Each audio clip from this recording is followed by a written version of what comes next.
ile mulima 2 years ago, those hills you see there, 2 years ago, tulikuwa nasikia mabuduki na risasi kila siku. Kweli si kweli?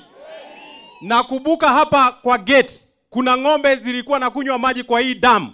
2 years ago, watu wakakuja wakora, wakakuja wakafagia zote na wakaua mtu hapo. Kweli si kweli? Na tukasikia Your Excellency, ukiwa kule Samburu, ukasema kwa muda wako ukiwa rais, hii ukora itaisha. And you said enough is enough 2 years ago.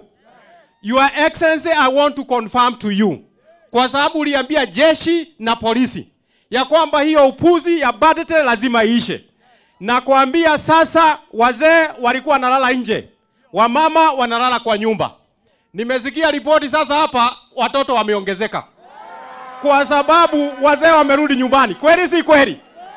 Your Excellency, you gave us those instructions ya kwamba maneno ya buduki lazima ishe.